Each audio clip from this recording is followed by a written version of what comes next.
What's going on, everyone? So I've talked about the teams that have gotten better, right? Dallas with Klay Thompson. You look at the Sacramento Kings with DeMar DeRozan, the New Orleans Pelicans with DeJounte Murray, and I've kind of gone over all my concerns and why I don't think it really matters in the grand scheme of things. I don't think it makes those teams significantly better than they already were. Like Sacramento, talked about the last thing they needed was another isolation scorer who's best with the ball in his hands, doesn't really shoot threes when they're like second or third in the league in like 3-point attempts. Like it doesn't fit their play style. You can make an argument that they will be worse. Now, I'm not going to just say like, oh, that's a lock, they're going to be terrible. I don't know. Maybe they can make it work. Maybe they can figure it out. But they're going to be small at the end of the games, and it's going to be clunky. And, where's the defense coming from? Because you got to imagine they're going to go De'Aaron Fox, Malik Monk, DeMar DeRozan, and Sabonis, right? Like, where's the defense coming from? But you look at Dallas, right? Even Mark Cuban kind of basically reiterated what I said, in which his play style and the way that he operates doesn't fit Dallas's offensive schemes, right? And Mark Cuban was like, we're hoping that he will fit in to our play style rather than that motion 3-point shooting. Again, I don't know how much better it makes Dallas Mavericks because, one, they really got to the finals on the back of their defense, so they're going to be worse defensively this year. And two, Klay Thompson just kind of standing in the corner all game makes him much easier to defend, right? Teams will leave Derrick Jones Jr. open and trust that he's not going to shoot, 9 to 10. They're not going to leave Klay open. So they'll just glue a guy to Klay and just camp out there, right? And then the New Orleans Pelicans. Something that I talked about the Pelicans is if everything plays out, yes, I do think the Pelicans could be significantly better, right? Adding DeJounte Murray, I do think they really needed that true playmaker that kind of put everything together. Zion has lost like 40 pounds. I mean, the dude, it looks incredible. We'll see if he can maintain that, as well as does it affect and adjust his game, right? Is there a little bit of a learning curve because of the style which he played, the weight that he usually carries around and how he kind of bully balls. Also, with the lack of centers on that team, are they small? Do they have the struggles? Are you going to run Zion at the center position? Right? There's questions with the Pelicans. But the biggest point that I made with the Pelicans was Brandon Ingram. The Brandon Ingram situation is toxic, and it's only getting worse. And I even talked about this like a month, maybe two ago by now, right? Like I talked about if they just swap Brandon Ingram for DeJounte Murray, then no, it makes them a little better, but not that significantly better, right? They still need that playmaker, right? But you're not getting the upside of Brandon Ingram when he's cooking and he's on, right? And what he can carry and do compared to a DeJounte Murray, right? DeJounte Murray, the playmaking, I do think go a long way, but you just put so much more pressure on Zion, you put so much more pressure on CJ McCollum, their lack of center, right?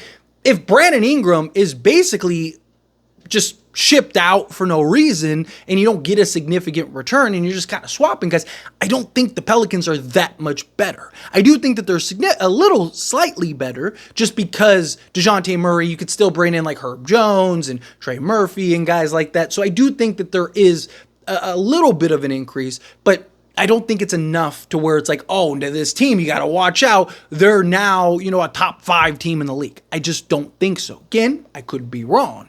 But Brandon Ingram has already failed to show up to, it's a voluntary workout, to be fair. But everybody showed up except for their new signee in Daniel Theis, which is understandable, right? He's trying to get acclimated. He's trying to move on over, right? But Brandon Ingram should have been there.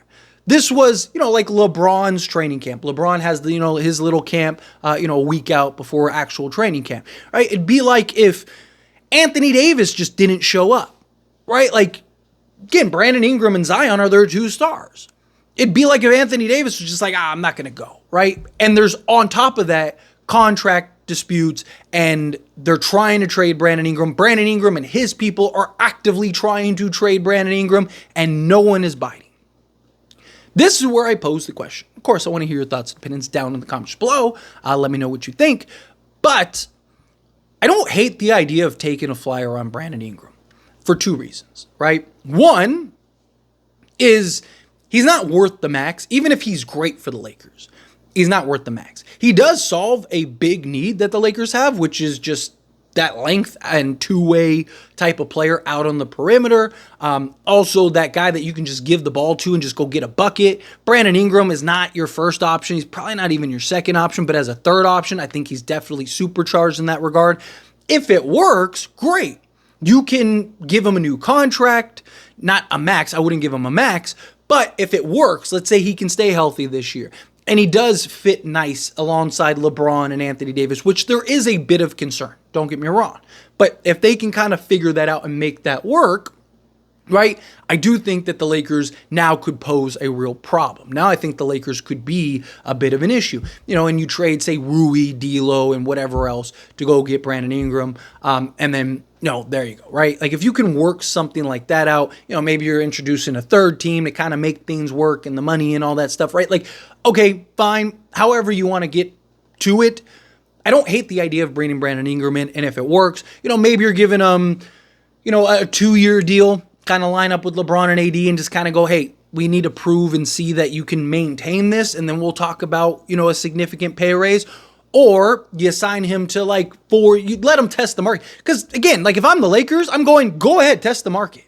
Right? Are one of these bad teams going to sign him for a max? Probably not. And if they do, okay, who cares? Because now you just cleared off all that salary.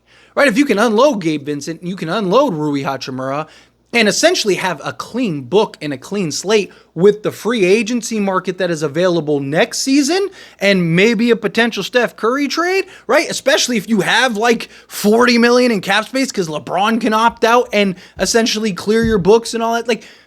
The Lakers could still pull things off or sign free agents, right? You have several guys that could potentially, Kyrie Irving could even potentially be a free agent. Don't really want to go down that rabbit hole, but you get my point, right? If Brandon Ingram just walks, right? It's not the end of the world because you're not going to have to give up and sell the farm. They just want to get off of Brandon Ingram. And your argument is, hey, Brandon Ingram's didn't even show up to your camp, your little training camp thing. And what if he doesn't show up to the actual training camp? Right? Are you going to suspend him? Are you going to penalize him? This thing could get toxic. Or let's say he shows up just so he doesn't get fined. Right? Well, is he going to be really invested? Is he actually going to give you 100%? Is he going to, all of a sudden, I got back tightness and he sits 30 games or 40 games or whatever until the trade deadline? Right? We've seen guys do that.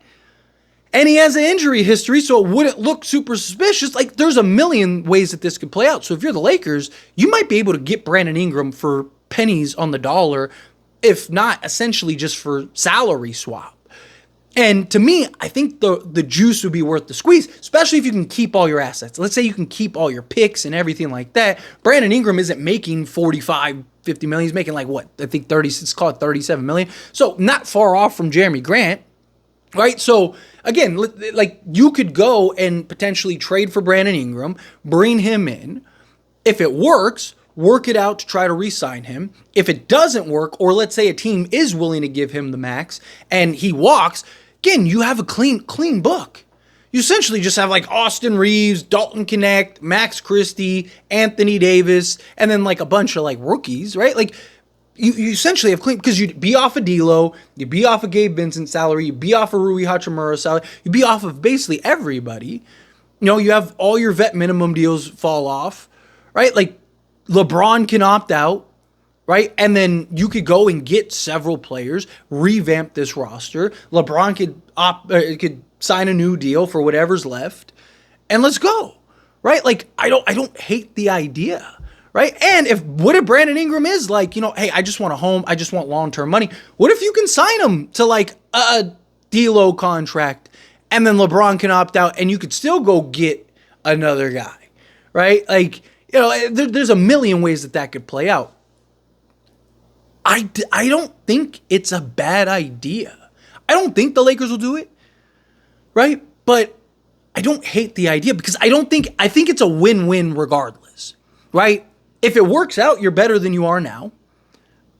And if it doesn't work out, you're probably not winning right now as is anyway, right? So it's kind of like, now you're kind of rolling the dice here a little bit. Also, he's an expiring contract, so you could trade him at the trade deadline, especially if you can keep your picks. So now you could unload for like a bigger guy, right? What happens if somebody becomes available? Or what happens if Steph at the trade deadline is like, I want out of here, right? Like now you have Brandon Ingram's expiring contract and maybe you could work something out, right? Like, so it gives you a big salary that you could potentially trade. It gives you the upside and potential to maybe be better.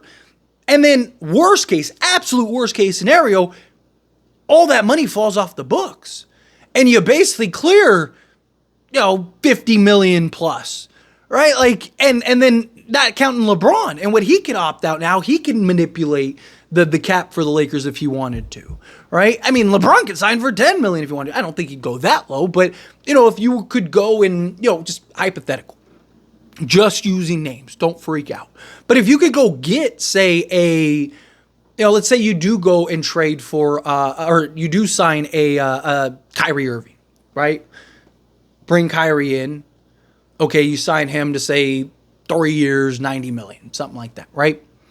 Okay, well, now you still have a little wiggle room. Go bring in 2 or 3 guys, and then LeBron could still get like $30 million. I mean, he was going to take not far off from that for Valanciunas, DeMar DeRozan, and Klay Thompson. You don't think you'd do that for like a Kyrie or something? Again, just a name for example, but I don't hate the idea. I think across the board, it's a win-win. You have a trade chip that's expiring, right? And we saw what the Lakers were able to do with Russell Westbrook, right? So now you could turn Brandon Ingram into several pieces, right? Or again, maybe a star does. What if Dallas is a sinking ship and Kyrie and Kyrie's like, I'm leaving in the offseason, so maybe you can go do something like that. Again, it gives you the flexibility going forward, right? Through a trade or through a through just expiring contract, or maybe you work out a sign and trade with another team,